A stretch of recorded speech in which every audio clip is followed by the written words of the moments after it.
ഇറക്കുമതിയുടെ തീരുവ 50% ഉയർത്തുവാനുള്ള അമേരിക്കൻ പ്രസിഡന്റിന്റെ തീരുമാനം കേരളത്തിന്റെ പരമ്പരാഗത ഉൽപാദന മേഖലയ്ക്ക് ഉൾപ്പെടെ വലിയ തിരിച്ചടിയുണ്ടാക്കുമെന്ന് CPIM വ്യക്തമാക്കി. അമേരിക്കൻ സാമ്രാജ്യത്വത്തിന്റെ കാൽക്കൽ പങ്കാളിയായി നിലനിൽക്കുന്ന കേന്ദ്രത്തിനേറ്റ തിരിച്ചടിയാണ് ഇത് എന്ന് CPIM സംസ്ഥാന സെക്രട്ടറി MV ഗോവിന്ദൻ മാസ്റ്റർ പറഞ്ഞു.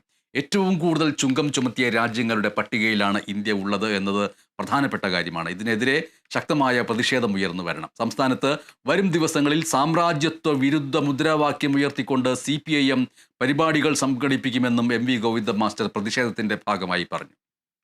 ശക്തിയായി പ്രതികരിക്കാൻ പോലും കേന്ദ്ര ഗവൺമെന്റിനും നരേന്ദ്രമോദിക്കും കഴിയുന്നില്ല എന്നുള്ള അവസ്ഥയാണ് നാം കാണുന്നത്. ഇന്ത്യക്കുള്ള ഇറക്കുമതി തീരുവ 50% വർദ്ധിപ്പിക്കാൻ അമേരിക്കൻ പ്രസിഡന്റ് ട്രംപിൻ്റെ നടപടിക്കെതിരായി വലിയ രോഷമാണ് ഇന്ത്യയിലുടനീളം ഉയർന്നു വന്നിട്ടുള്ളത്.